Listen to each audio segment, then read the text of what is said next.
Bismillahirrahmanirrahim. Assalamualaikum warahmatullahi wabarakatuh dan salam sejahtera kepada ahli panel dan sidang hadirin yang dirahmati Allah Subhanahu wa taala. Sebelum ilmu menusuk dada, marilah kita mensyukuri nikmat yang Allah berikan kerana pada hari ini kita telah dipertemukan dalam diskusi ilmiah iaitu sebuah program pengisian ilmu pada hari ini. Sebelum saya melanjutkan sesi perkenalan bersama dua orang ahli panel kita yang hebat dalam membahaskan tentang isu-isu semasa, saya ingin memperjelaskan sedikit berkaitan dengan topik forum kita pada hari ini. Tajuk forum kita pada hari ini berkisar mengenai hari kiamat, iaitu merupakan hari yang digambarkan sebagai musnahnya seluruh alam dan bumi dan kebangkitan semula.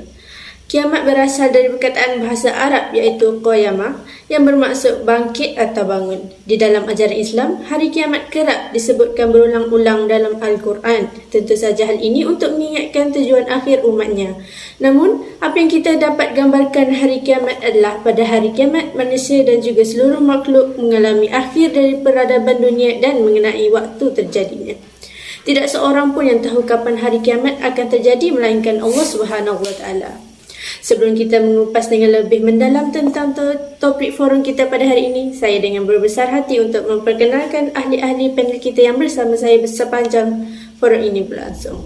Bagi ahli panel pertama kita adalah Saudari Syamimi. Selamat datang dan apa khabar saudari? Terima kasih Tuan Moderator. Alhamdulillah, khabar baik. Alhamdulillah. Bagi ahli panel kita yang seterusnya adalah Saudari Arisha.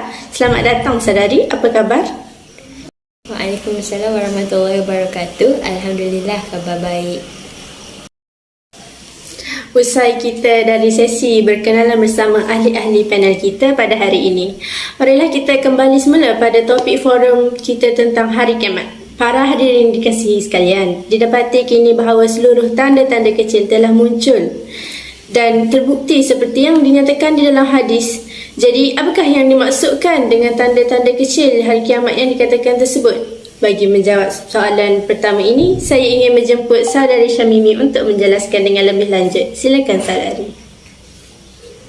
Pertama sekali, saya ingin mengucapkan ribuan terima kasih kepada pihak majlis kerana sudi menjemput saya pada hari ini. Sebelum menjawab persoalan berkaitan apakah tanda-tanda kecil hari kiamat seperti yang diajukan oleh Tuan Moderator sebentar tadi, suka untuk saya kongsikan apakah sebenarnya definisi tanda-tanda kecil hari kiamat.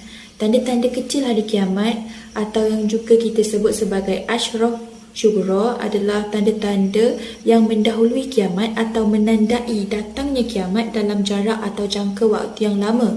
Biasanya, peristiwa tersebut telah terjadi atau masih terjadi hingga saat ini seperti wafatnya Nabi Muhammad SAW, masa dirasakan semakin singkat, munculnya beragam fitnah, bertambahnya orang yang berperangai buruk dan manusia berlumba-lumba membina bangunan pencakar langit. Seterusnya, antara tanda-tanda kecil hari kiamat yang dapat saya kongsikan dengan lebih terperinci bersama para penonton sekalian ialah banyaknya manusia yang berperangai buruk. Kita mengetahui bahawa Islam mengambil berat soal akhlak, budi pekerti yang baik serta ihsan sesama manusia. Akan tetapi, apabila tibanya akhir zaman, maka akan datang pelbagai jenis manusia yang berperangai buruk dan mereka sehingga digambarkan oleh baginda Rasulullah SAW bahawa mereka itu di pagi dan di petang hari adalah dalam keadaan kemukaan Allah, sebagaimana sabda Rasulullah SAW yang bermaksud akan muncul beberapa orang dari umat ini di akhir zaman. Di pagi hari mereka di dalam kemurkaan Allah dan di petang hari mereka berada di dalam kemarahan Allah. Hadis riwayat Ahmad. Hadis ini menunjukkan bahawa mereka tidak ada langsung perasaan takut pada Allah, bahkan mereka tidak ada perasaan malu di hadapan Allah sehingga sanggup melakukan maksiat dan dosa yang semakin berleluasa sehingga ke hari ini. Sebagai analoginya, dapat kita saksikan pada hari ini bahawa ramai anak muda, bahkan orang dewasa yang melakukan kegiatan tidak bermoral dan mengundang kemurkaan Allah SWT di samping mencetuskan kebimbangan terhadap masyarakat. Sebagai contoh, semakin ramai manusia yang mengamalkan ideologi-ideologi songsang seperti lesbian, gay, bisexual dan transgender atau kita sebut juga sebagai LGBT. Dukun, ajaran komunisme, rusuhan dan liberalisme dalam sistem demokrasi juga turut diamalkan. Seterusnya, tanda kecil hari kiamat yang lain yang akan berlaku dan sedang berlaku yang ingin saya kongsikan di sini ialah ilmu yang diangkat dengan kematian para alim ulama seperti ataupun apabila datangnya hari kiamat. Ilmu dapat membezakan antara perkara yang hak dan yang batil. Dengan adanya ilmu, maka seseorang itu akan sentiasa selamat daripada sebarang perkara yang memudaratkannya.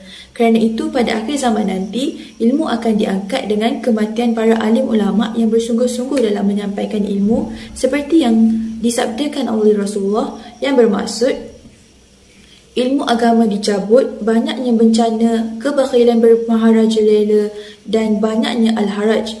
Para sahabat bertanya, "Ya Rasulullah, apakah itu al-haraj?" Rasulullah menjawab, "Pembunuhan." Hadis riwayat Muslim. Oleh yang demikian, kita diminta untuk sentiasa berpegang teguh dengan Al-Quran dan Sunnah yang mana manusia sudah mula jauh daripada kedua-duanya. Oleh itu, menjadi tanggungjawab kita untuk sentiasa mempersiapkan diri agar kita tidak terjerumus ke dalam fitnah yang meruntuhkan tahap keimanan kita. Sekian dahulu daripada saya, kembali kepada Tuan Moderator. Terima kasih kepada panel pertama kita atas jawapan yang diberikan sebentar tadi. Panel pertama ada menyatakan tentang tanda-tanda kecil hari kiamat. Jadi, persoalan yang kedua adalah apakah tanda-tanda besar yang akan berlaku pula? Silakan saudari Aisyah. Terima kasih saya ucapkan kepada Tuan Moderator. Suka untuk saya kongsikan sebuah cerita sebelum mengupas dengan lebih lanjut tentang tanda-tanda kiamat besar. Nabi SAW bersabda, maksudnya Nabi SAW melihat ke arah kami ketika kami sedang berbincang. Baginda bersabda, "Apa yang kamu semua bincangkan?" Mereka menjawab, "Kami sedang berbincang tentang hari kiamat." Lalu baginda bersabda, "Sesungguhnya hari kiamat itu tidak akan terjadi sehingga kamu melihat 10 tanda." Kemudian baginda menyebut asap, dajjal, binatang melata, terbitnya matahari dari tempat tenggelamnya, turunnya Isa binti Maryam, Ya'juj dan Ma'juj, gempa bumi yang melanda 3 iaitu di timur, di barat dan di tanah Arab, dan yang terakhir daripadanya adalah api keluar dari Yaman mengiringi sekalian manusia menuju ke tempat berkumpul mereka di padang mahsyar. Setelah terjadi tanda-tanda kiamat kecil atau kiamat sughra, akan muncul tanda-tanda kiamat besar. Tanda-tanda kiamat besar dipercayai terjadi ketika hari kiamat sudah sangat dekat. Munculnya tanda-tanda kiamat kecil dan besar sebagai peringatan bagi orang-orang yang berfikir, supaya mereka mengingati kematian, hari kiamat dan hari pembalasan. Berdasarkan hadis di atas, Rasulullah SAW telah menyatakan beberapa tanda kiamat besar. Pada hari ini, saya akan ulas 5 tanda kiamat besar. Yang pertama, munculnya Imam Mahdi. Kemunculan Imam Mahdi menjadi salah satu tanda datangnya akhir zaman. Hal ini seusia dengan hadis riwayat Al-Hakim, Rasulullah bersabda, "Imam Mahdi akan keluar di akhir umatku. Allah akan menurunkan hujan, akan menumbuhkan tanaman di muka bumi, harta akan dibahagi secara merata, binatang ternak akan semakin banyak, begitu juga umat akan bertambah besar. Imam Mahdi hidup selama 7 atau 8 tahun. Yang kedua ialah Dajjal. Selain Imam Mahdi, ada juga kemunculan Dajjal yang diriwayatkan oleh Nabi Muhammad SAW. Dajjal diketahui akan menyebarkan fitnah di muka bumi. Dalam hadis riwayat Muslim, Rasulullah SAW bersabda, "Tidak ada satu pun makhluk sejak Adam diciptakan hingga terjadinya kiamat yang fitnahnya lebih besar dari Dajjal." Yang ketiga ialah Nabi Isa AS memimpin dunia. Dalam Al-Quran, surah An-Nisa ayat 159 yang bermaksud, "Tidak ada seorang pun di antara ahli kitab yang tidak beriman kepadanya menjelang kematiannya. Dan pada hari kiamat, dia Isa akan menjadi saksi mereka." Yang keempat, Ya'juj dan Ma'juj. Berdasarkan Al-Quran, surah Al-Kahfi ayat 94, Allah berfirman mengenai Ya'juj dan Ma'juj, yakni kaum yang menjadi perosak di bumi, yang bermaksud, "Maka bolehkah kami membayarmu imbalan agar engkau membuatkan dinding penghalang antara kami dan mereka?" Akhir sekali ialah matahari terbit dari arah barat. Matahari terbit dari arah barat menjadi salah satu tanda-tanda kiamat kubra atau kiamat besar. Dalam hadis Abu Dawud serta Ibnu Majah dari Abdullah bin Amr berkata, "Tidak akan terjadi kiamat sehingga matahari terbit dari tempat terbenamnya. Apabila ia telah terbit dari barat dan semua manusia melihat hal itu, maka semua mereka akan beriman, dan itulah waktu yang tidak ada gunanya iman seseorang yang belum pernah beriman sebelum itu. Maka itulah antara tanda-tanda besar kiamat yang saya kongsikan pada hari ini. Sekian, terima kasih. Terima kasih kepada panel kedua kita. Berdasarkan penerangan tadi, kita dapat lihat di sini bahawa tanda-tanda kecil kiamat telah berlaku di atas bumi kita pada hari ini. Dan tanda-tanda besar ini juga akan berlaku sebelum tibanya hari kiamat. Jadi, bagi soalan terakhir saya pada hari ini, apakah persediaan yang patut kita lakukan bagi menghadapi hari kiamat? Jadi saya berbesar hati untuk mendengarkan jawapan bagi soalan ini dari kedua-dua panel kita. Silakan dahulu Saudari Syamimi. Terima kasih Tuan Moderator atas soalan yang diajukan sebentar tadi. Sidang hadirin yang dihormati sekalian, ilmu diibaratkan sebagai pembimbing. Jadi, persiapan yang wajib dimiliki oleh seorang Muslim adalah ilmu. Khususnya ilmu yang berkaitan dengan peristiwa akhir zaman. Hanya dengan ilmu sahaja seseorang Muslim dapat memantapkan iman dan mempertingkatkan amal soleh. Dengan ilmu juga manusia akan terpandu dalam kehidupan dengan mengenal pahala. Oleh itu, ayuhlah hadirin sekalian, marilah kita membuat persiapan bersungguh-sungguh dengan menginsafi dan meninggalkan segala perbuatan dosa dan maksiat, serta memohon maaf di atas segala kesalahan sesama manusia serta memohon keampunan Allah. Jangan sampai tersesat dengan ajaran yang salah yang menyediakan pakej jalan pintas ke syurga yang akhirnya tersungkur di pintu syurga. Oleh itu, sekadar itu sahaja perkongsian saya. Kita kembali kepada Tuan Moderator. Terima kasih pada panel pertama kita bagi jawapan yang diberikan. Seterusnya, Saudari Aisyah bagi membuat sedikit penambahan. Terima kasih Tuan Moderator atas soalan yang diajukan.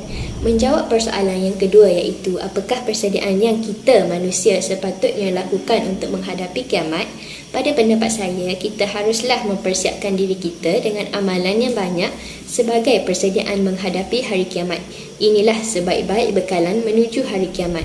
Laksanakan dengan penuh rasa keimanan dan ketakwaan kepada Allah.